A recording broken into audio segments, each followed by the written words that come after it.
Happy Friday. I'm Charlie Sykes. Welcome to the Bulwark podcast. This is our Memorial Day weekend podcast. We won't be doing a podcast on Monday. I hope you guys can all kick back and enjoy the weekend. As we are recording this morning, Friday morning, Republicans in the Senate are preparing to block the creation of a January 6th commission. This would be the Independent Nonpartisan Commission. It's rather extraordinary considering the fact that it had strong bipartisan support in the House. There was about 5 seconds in which Mitch McConnell was taking this seriously and seemed to be open to the idea of the commission.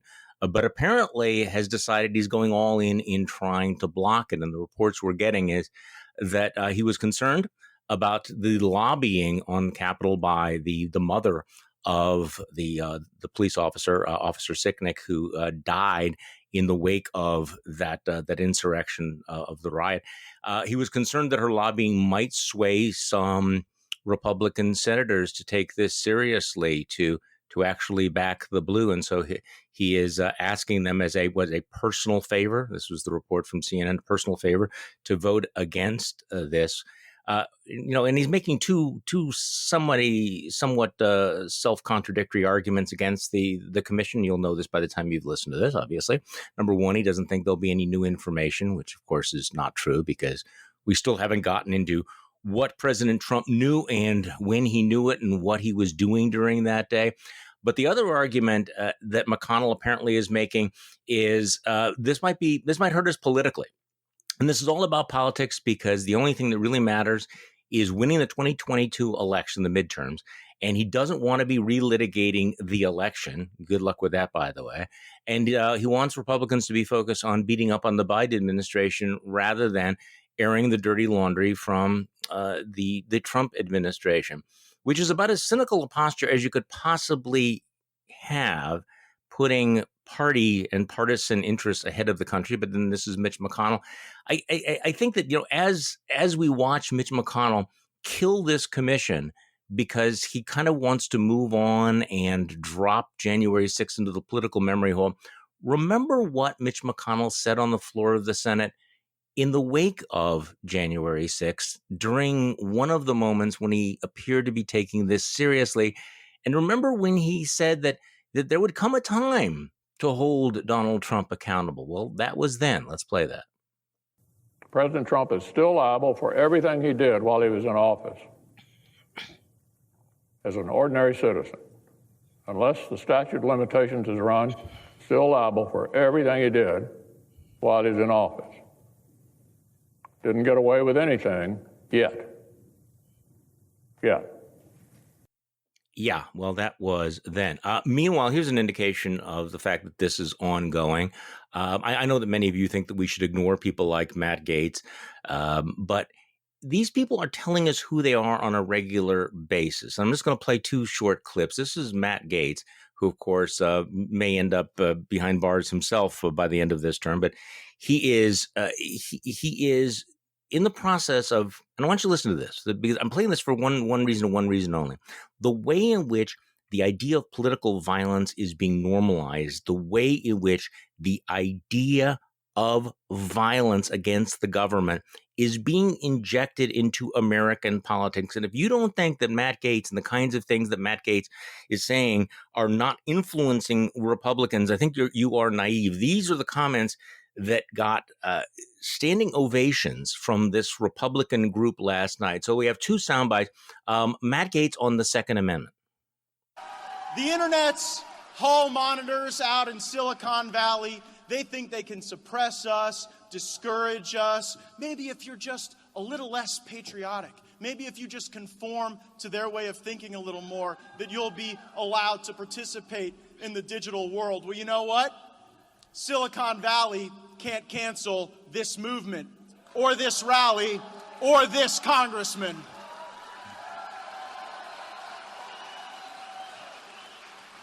We have a Second Amendment in this country, and I think we have an obligation to use it. Okay, in the context there, it's not clear. So we're going to use the Second Amendment to do what? Who are we going to shoot? You're going to shoot Bill Gates? Are we going to shoot the folks that were on Twitter? I'm not sure. But in case that's too subtle for you, this is the comment that Matt Gaetz made last night that really got a rise out of the crowd. Let's play number 2.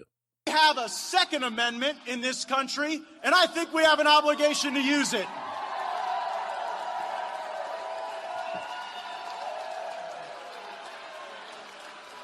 The Second Amendment, this is a little history lesson for all the fake news media. The Second Amendment is not about, it's not about hunting, it's not about recreation, it's not about sports. The Second Amendment is about maintaining within the citizenry the ability to maintain an armed rebellion against the government if that becomes necessary.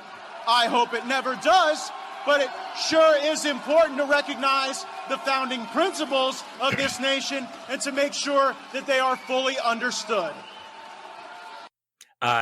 There is a non-zero constituency on the right for this notion that the Second Amendment is all about being able to have an armed rebellion against the government. I guess I would ask the question, so who are we going to be shooting?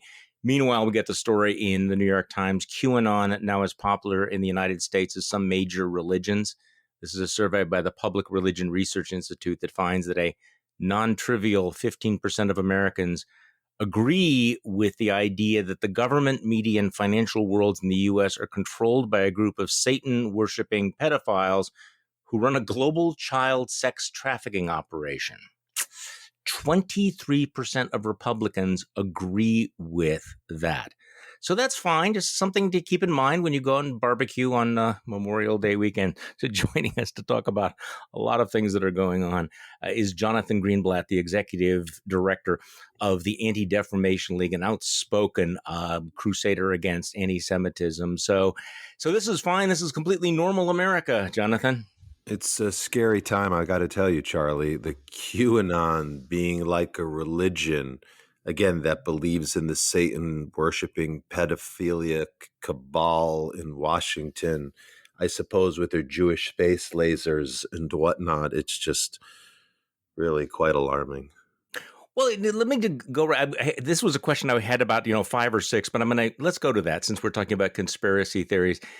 Because anytime conspiracy theories grow and metastasize, it always ends up being bad for the Jews. Why is that? What is the connection between these fetid fever swamps of conspiracy theories and anti-Semitism? Can you connect the dots? Sure, Charlie. I think in many ways, anti-Semitism is the oldest conspiracy theory.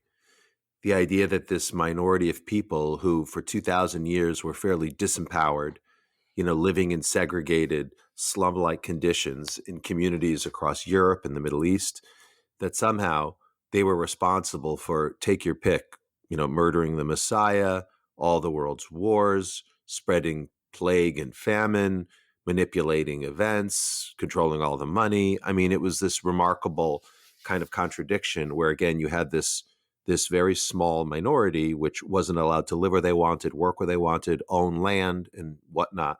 Yet they were somehow responsible for all of the ills facing society. But that conspiracy theory, if you will, it somehow managed to cross cultures and continents and to endure through different epochs of history, from when the church ruled Europe to the Reformation to when, we moved into the more kind of enlightened age of reason. Somehow, some way, the Jews made a convenient scapegoat for monarchs and for what became legislatures and other leaders. I say all this because flash forward to today, we're living in a very different world, the Jewish community.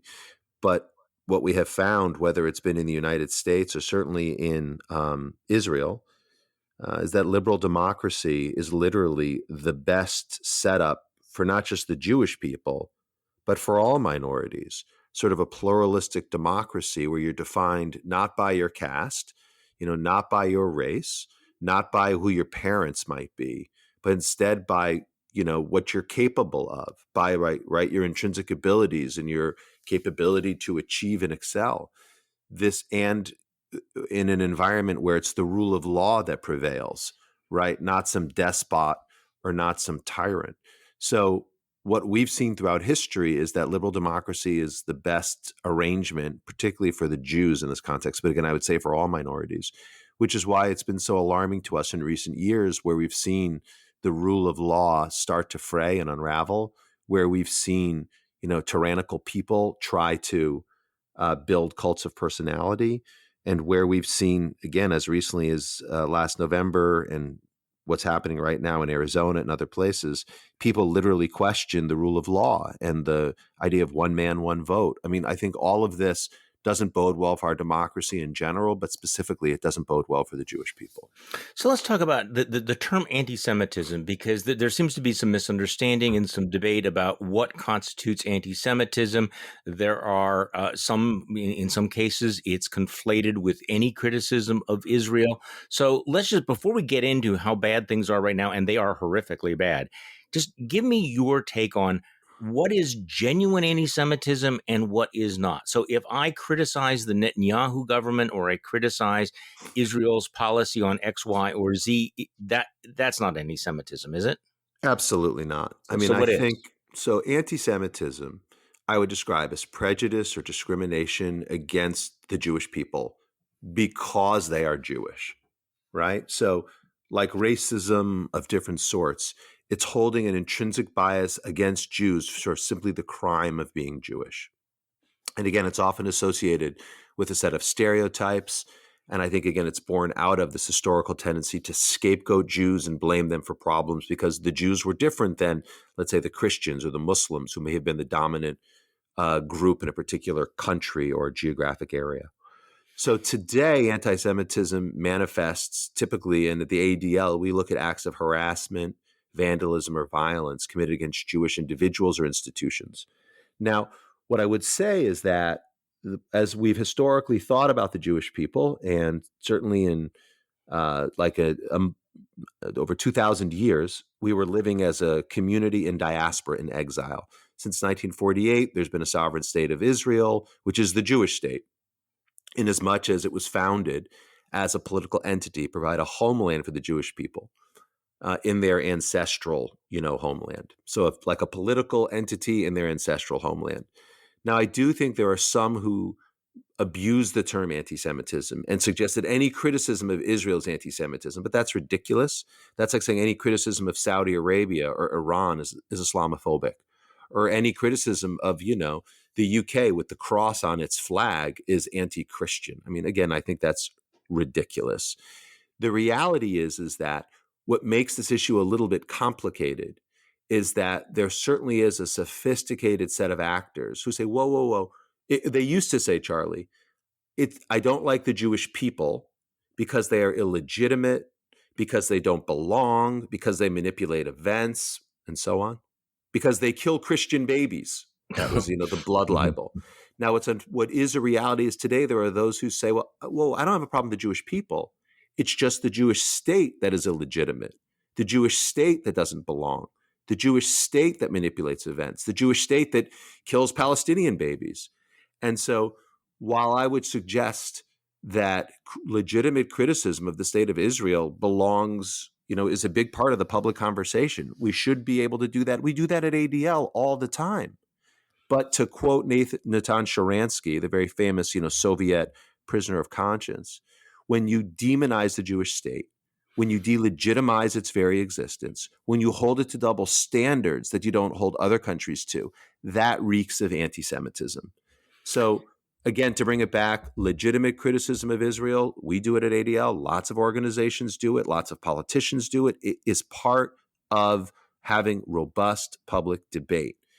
But what we look at ADL very carefully is when, again, you delegitimize, hold it to double standards, or demonize it, that often is an indicator that there's something else going on. So let's talk about where we are at right now, because as you pointed out, there's nothing new about anti-Semitism. It has been around for centuries.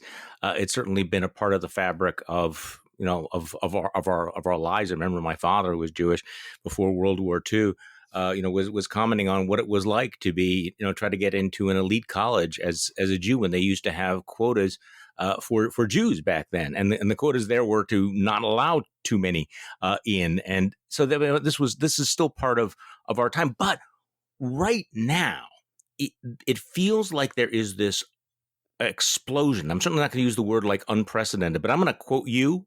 Let's play a clip of you, Jonathan Greenblatt, on CBS talking about what you are seeing and what's happening right now. Let's play that.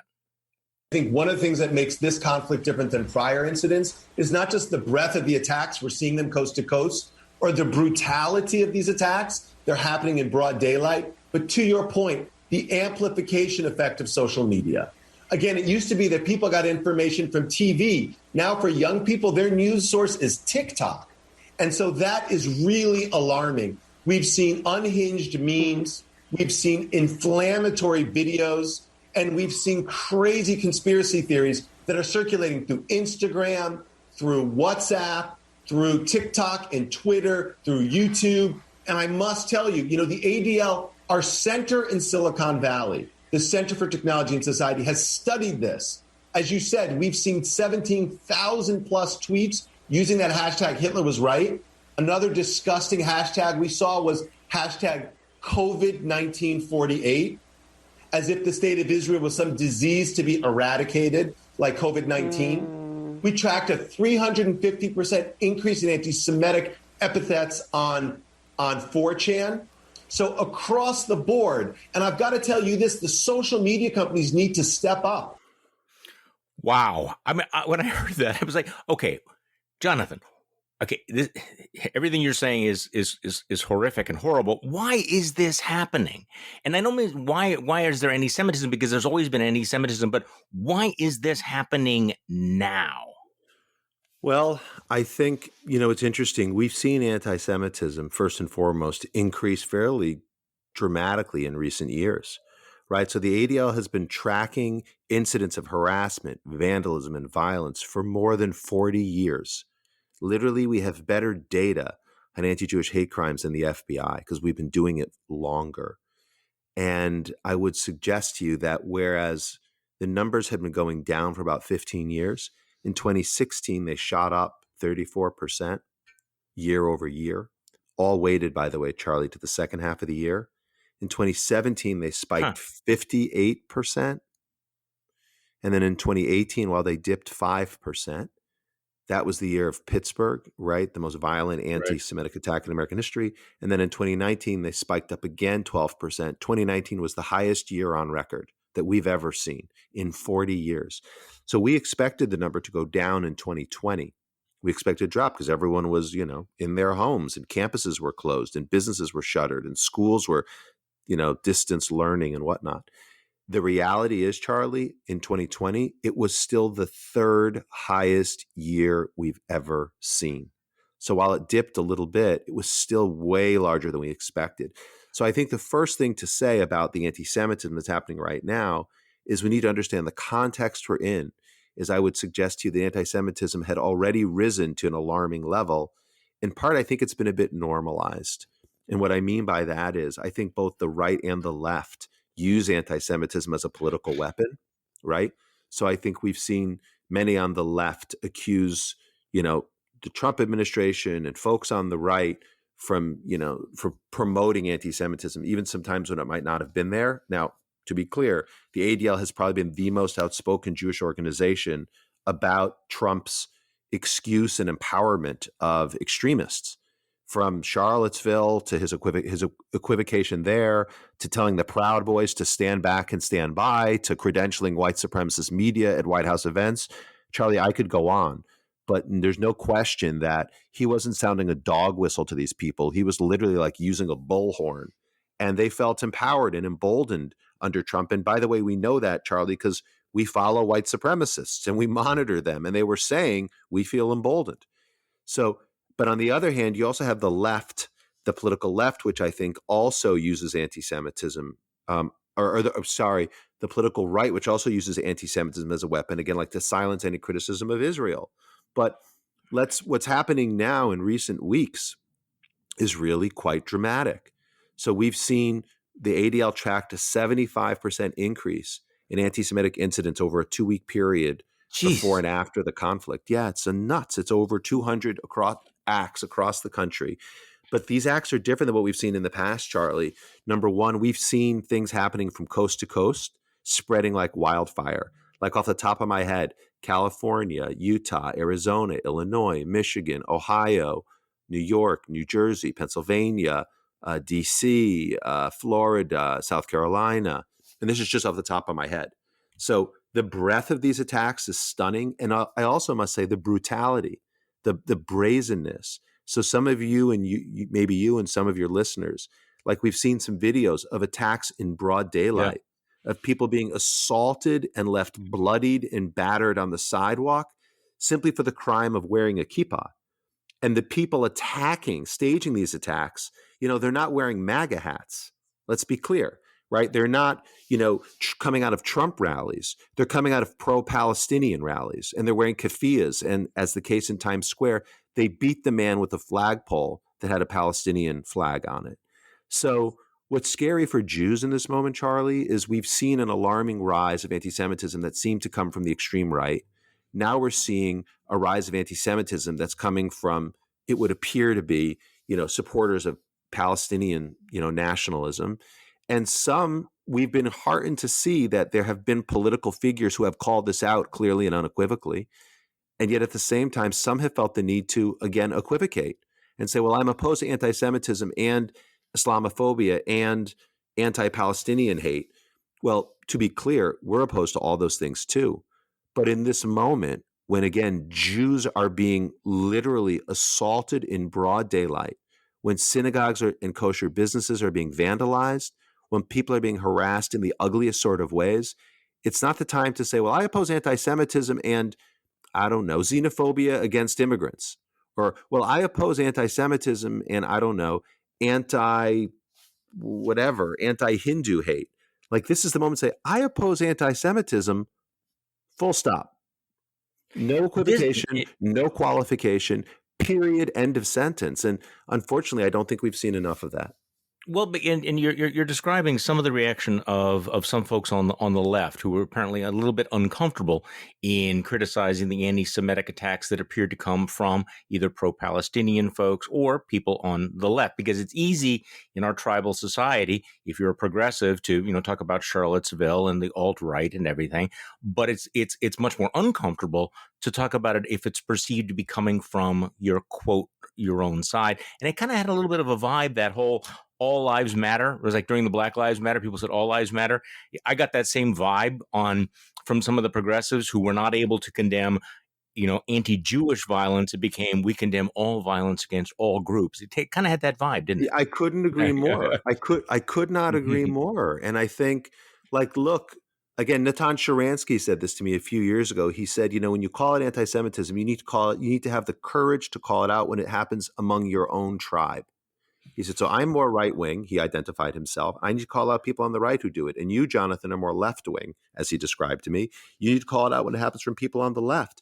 But I think there's something to be said. I mean, folks like you who've spoken out against the excesses and the indignities and the, I don't know, like proto-fascism of the Trump administration took a real risk in doing that, as have people like Senator Romney and Representative Cheney and Kinzinger and other people like Bret Stephens and Max Boot and Jennifer Rubin. I could go on, right?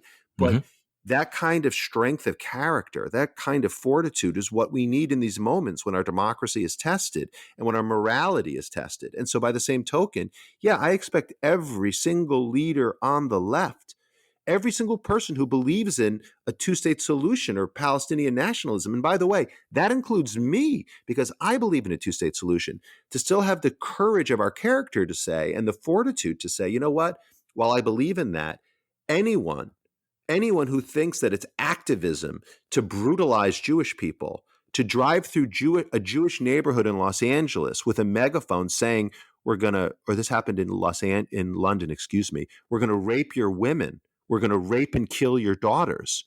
Or what did happen in Los Angeles, Charlie, was people in trucks driving through a Jewish neighborhood yelling Allahu Akbar and Free Palestine, and then again assaulting diners at a restaurant who were identified as Jewish. That doesn't help Palestinian the interests of the Palestinian people. That isn't activism. It's anti-Semitism, pure and simple.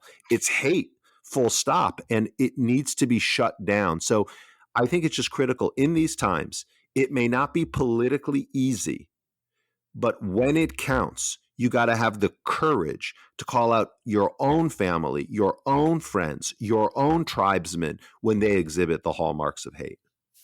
And that includes, obviously, if you have a Democratic congressperson who is talking about it's all about the Benjamins, or who are referring to Israel as an apartheid state, because that's inflammatory. And that is that sort of that double standard you were talking about. Do you agree? Yeah, I entirely agree. Yeah. So look, let's be clear. Like when you use inflammatory rhetoric, when you make unhinged allegations, when you spread conspiracy theories, like, for example, the Jewish state is systematically slaughtering Palestinian children, or the Jewish state is committing genocide, don't be surprised when your inflammatory rhetoric inflames tensions, when your unhinged allegations lead unhinged people to commit crimes. And it's inexcusable. And, to draw a parallel for just a minute, I don't think the foreign policies are the same at all, to be clear, but you can be impassioned about the issue about China. You can be impassioned about things that China is doing to their own ethnic and religious minorities, like the Tibetans or the Uyghurs, about what's happening in Hong Kong, about how they repress their own citizens. I could go, or about, the issues that are now coming to light vis-a-vis the COVID-19 and its origins. And yet, as impassioned as you may be, that is not an excuse. There is no pretext to go assault Asian Americans, to go attack an elderly person who you think is Chinese, right? Just yesterday in New York, there was a 75-year-old elderly woman who was sucker punched in the street, Asian American woman. Like, that is reprehensible. And by the way, members of the Squad and other, Democratic people on the left and the right, have called out anti-AAPI hate, and they should. But like, if you call it out there, you need to call it out when it happens to Jewish people, in the very same way. So get upset about China or Mexico, but don't attack Mexican Americans or Latinos. Don't attack Chinese American or AAPI people. You can get upset about it, Middle East policy, but that's not an excuse to attack Jewish people. Absolutely inexcusable. So let's talk about the normalization of this kind of rhetoric. And you called out Fox News on all of this, and I thought this was a really important moment, and because the danger was so, I think, was so stark that you have one of the highest ranked, if not the highest rated host, Tucker Carlson, on Fox News, embracing the so-called replacement theory. For people who know, who have been paying attention, that's what they were chanting in Charlottesville. They were saying the Jews will not replace us. This is a long standing meme of the white nationalists, of anti-Semites, that somehow, if minorities, if Jews become too powerful, they will replace you in the democratic process or whatever. And Tucker Carlson is using that phrase, and he's talking about it. And you wrote a letter to the Fox News CEO, Suzanne Scott, saying, make no mistake, this is dangerous stuff. The great replacement theory is a classic white supremacist trope that undergirds the modern white supremacist movement in America. It is a concept that is discussed almost daily in online racist fever swamps.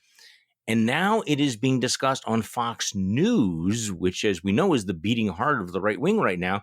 And you said, given his long record of race baiting, we believe it is time for Tucker Carlson to go. But spoiler alert here, Fox is standing solidly behind Carlson. They kind of blew you off, didn't they?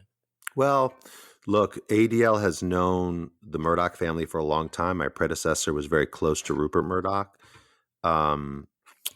And, we're a civil rights organization. We fervently believe in the First Amendment.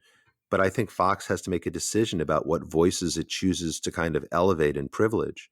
We know that Tucker Carlson is their, top draw in terms of ratings. He's got the prime time slot at 8 p.m. on Fox News. But it is unambiguous. His continued utilization of these white supremacist tropes, like the Great Replacement Theory, seems to me at best irresponsible, at worst, like intentionally stoking the kind of animus between, certain parts of the country that really is combustible and dangerous. Again, when the white supremacists were marching through Charlottesville chanting "Jews will not replace us" with their torches, this is what they were talking about. Indeed, Fox chose to sort of disregard what we had to say, but my response to them, and really I gave a speech to the World Federation of Advertisers, I think brands who talk about their commitment to diversity, equity, and inclusion, brands who talk about their belief that Black Lives Matter and their commitment to kind of lift up all of the different marginalized communities. Now, many, thankfully, are committing to support the AAPI community. And I've seen a number of great emails over the past week and statements from the NBA, from Major League Soccer, from Deloitte, Weber Shandwick, I think Microsoft, all about standing with the Jewish community. But you can't make these statements that you stand with us or you stand with the Black community and then look askance as Fox News lifts up Tucker Carlson. I think consumers, employees, shareholders want to see brands embed values across their value chain, right? Not just in press releases ex post facto, not just the occasional donation, not just a chief diversity officer, but like to demonstrate that they're committed to values in all that they do. When you do less than that, it's not, it's a kind of hypocrisy. So while I think that Fox and Lachlan Murdoch can choose who they continue to elevate, my hope would be that if they don't make the right decision, that advertisers, not just on the Tucker Show, across Fox News, will help them understand the ramifications of their continued complicity in the face of this kind of racism and hate. Well, you probably know I've become exhausted by being disappointed by Paul Ryan. Paul Ryan is one of the 7 members of the Fox News board, and I wrote a piece for Politico after you wrote your letter saying, look, if not now, Paul, when? If you're going to draw a line, why would this not be the line if you want to make a difference? Because in the past, he has not hesitated to call out this kind of racist rhetoric. And yet now he's in a position perhaps to do something about it. And there's no indication that he is, which I find highly disappointing. You can talk about this in some vague sense, but if you are sitting on the board of directors of a corporation that is actively promulgating these ideas, you have a responsibility. I mean, this is not a bystander thing where you and I can, write letters or put out tweets or call on advertisers. There are people who have a fiduciary responsibility and a moral responsibility to deal with this, because the consequences, I mean, we're living through the consequences. I mean, what you described as explosion ought to frighten people. And if you think, even part of you thinks that I'm contributing to that, then you have to do something about it. Yeah, I mean, I agree with you. I just agree. Look, I think Congressman Ryan, Speaker Ryan, I think had a pretty distinguished career, and I appreciated that. I think he left office because he felt like he couldn't countenance exactly where the GOP was going under the the previous president. But I wish he would, and I don't know what the conversations are like in the boardroom. I mean, he's always been good on these issues. He's always been good. Yeah. A friend of the Jewish community, been good on Israel. It's hard for me to follow, really, to make sense of why he doesn't say something here. So let's talk about Marjorie Taylor Greene for a moment, because we have to, with her comments about the Jewish space lasers, and then her comparison of. Let's just talk about this. Your reaction to her comparison of the mask mandates and requirements for proof of vaccine, comparing that to the Holocaust. And she continues to double and triple down with her comparisons to Nazis, to the Nazi regime. Your thoughts on that? Yeah, I mean, look, from her Jewish space lasers comment way back to her America First caucus idea, which thankfully was aborted, to now this. I mean, the Anglo-Saxon caucus, yeah, the Anglo-Saxon caucus. I mean, it feels like Marjorie Taylor Greene is a breed of new legislator. In some ways, that was really empowered by the previous president, who don't really care about getting legislation done, who don't really care about reaching across the aisle, who care more about likes and tweets and kind of media attention. And unfortunately, look, she's raised a lot of money on the heels of the media firestorm that she's generated, which is kind of upsetting. But it gets back to where we started this conversation about the number of people in America who think that QAnon is real. So look, I've described her as somewhere between, deranged and demented. I hate to give her any oxygen. She's clearly way out of line. And in a moment when Jewish people are being attacked in the streets, again, whether the threats come from the left or the right, the bottom line is that we don't need, with quote unquote friends like this who can't get their facts straight and who think trivializing the Holocaust will somehow get them, if not political points, help them make headlines and raise money. I think it's really reprehensible. And, I wish she would just go away. Yeah. So you're a diplomat. you're diplomatic in your approach to many of these issues. And when Kevin McCarthy put out a strongly worded tweet condemning her, you wrote, "Hey, you welcome this. You praised Kevin McCarthy for taking the position." Yes. But I guess my question is, now that you're looking back on it, and it's pretty evident that that's all they're going to do, that Kevin McCarthy is done with this now. There's no sanction. There's no talking to. There will be no consequences whatsoever. She is still going to be a member of the Republican conference in good standing. You know, uh, did Kevin McCarthy deserve praise for his strongly worded tweet? Well, look, I wish it had happened a lot sooner. I'm not sure what else. I mean, you might be able to educate me. Like, so she doesn't have any more committee assignments, right? He's not allowed her in the What kind of can the you do? leadership. Yeah, what else can you do? I don't really know. I guess the GOP could make a decision, or the RNC could make a decision whether or not they give her any Right. support from the congressional coordinated campaign for her next run. But Well, like, I think, Adam Kinzinger suggested expelling her from the conference, which is clearly they're not going to do. yeah, yeah. Look, I think I'm glad that Congressman McCarthy got on the record. I've talked to other members. I talked yesterday to a very high-ranking, member of Congress from the GOP who was absolutely livid about her. I wish they would say it a bit quicker, a bit more clearly, and if there were other steps they could take to marginalize her even further, I think ultimately it would be the benefit of their party and to the benefit of our democracy. I want to move away from these personalities, and I want to ask you this question. We're having in the midst of a really, I wanted to say robust debate, although it's not really, but we're a heated debate about history and the uses of history. What is history for? How do we teach our past or come to grips with things that happened in the past? And there are a lot of people who think that the point of history is just to make you feel good about yourself and about your country. There are others who believe that we need to move on from things that happened a long time ago because they're no longer relevant. So I want to just talk about the importance of historical memory.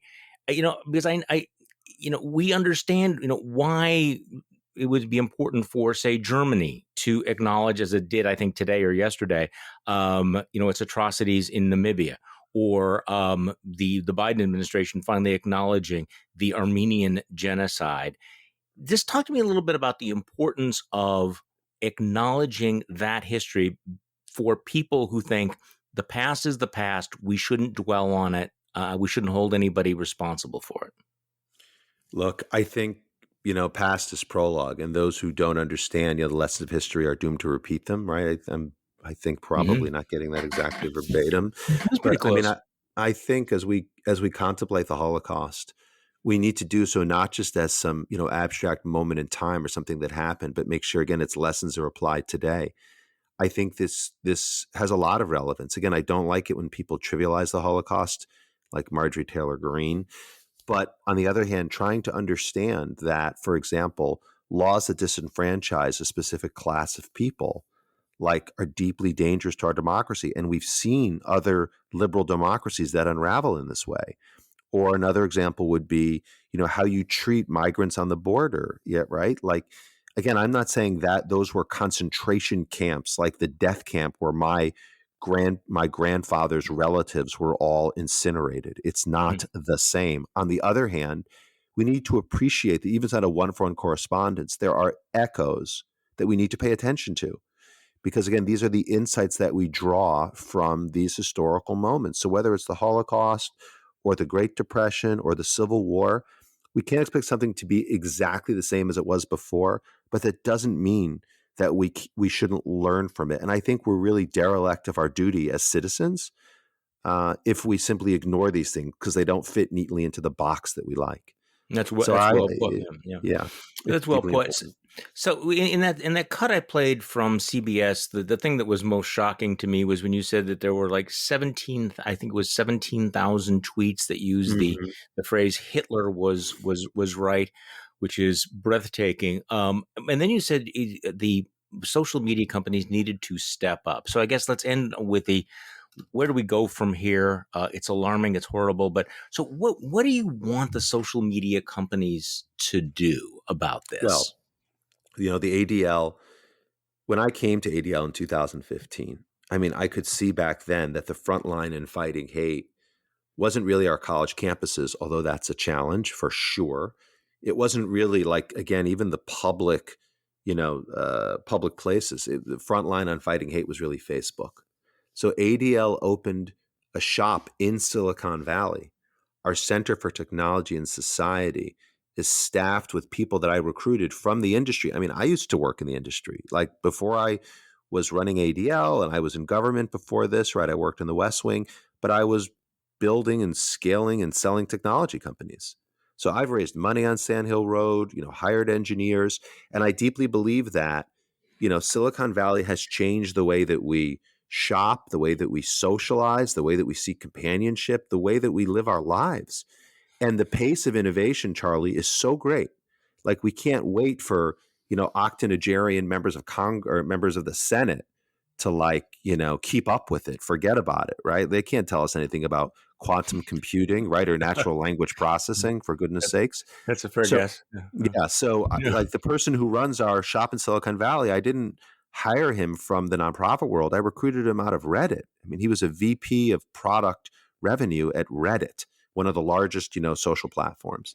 I say this because we really have some of the best analysts, some of the most talented engineers who are on staff at ADL doing things like, data science work, looking at how we can build new products and platforms using AI and machine learning to detect hate as it happens. And we're collaborating with all of the companies. Now, that's germane because as we sit down and engage every single day with everyone from, Amazon and Apple to Facebook and Google and their sub brands like Instagram or YouTube, respectively, Reddit, Twitter, Twitch, TikTok, so many of these platforms and the companies that run them. What I must say is that I've increasingly seen that these businesses will hide behind sort of the First Amendment, if you will, or their own libertarian ethos to say that they can't take down hate speech. But the reality is that these companies are not, again, public places. They're private businesses. And there's well-developed, precedent and affirmed in the Supreme Court that companies have the right to restrict speech on their platforms. I mean, you do, right? You don't have to have on the Bulwark anyone, right? So just like you or the New York Times can make decisions about what voices you choose to interview or publish, so these companies can make decisions about what memes they circulate, what conspiracies they share, what videos they highlight, and whose voices they allow on there. Now, there's a fair conversation to have about whether, considering how much of the conversation is concentrated in the hands of a few companies, whether that's right. We can certainly have that conversation. But today, right now, considering the law and considering policy and the climate in which, for example, Jews are being assaulted in the streets, or Asian Americans were being attacked, or Black Americans were being subjugated, I think the companies can decide, do they want to play a role or do they want to incite violence? And what I mean by that is, again, I believe in freedom of expression, but that doesn't encompass the freedom to incite violence against minorities. So when Twitter allows a hashtag like Hitler was right or COVID 1948, I would posit that that doesn't contribute to the public conversation and it should be taken down. When TikTok posts videos that show people celebrating assaults on Jews or anyone else for that matter, I would suggest that that doesn't add to their audience in a meaningful way and they should take that content down. So we want the companies, before the legislators get involved, to demonstrate some degree of, if you will, corporate accountability, some moral leadership. And I hate to have to ask for this as an activist. I'd rather see the shareholders support this, the employees demand this, the users, the broad audience insist upon it. And I think ultimately when the businesses do this, Charlie, not only will it clean up their own products, if you will, it will create a healthier civil society, and we all benefit from that.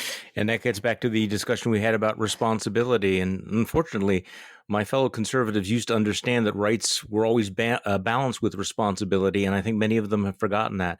Jonathan Greenblatt, thank you so much for a fascinating conversation today. I really appreciate it. Well, Charlie, I will just tell you, I read the Bulwark. I appreciate, again, as I've said, the courage of your own convictions and what you've done. And thank you for giving me the opportunity to talk with you here this morning. Well, thank you so much. Have a great weekend. And thank everyone for listening to today's Bulwark podcast. I'm Charlie Sykes. We will be back on Tuesday, and we'll do this all over again. That's very good.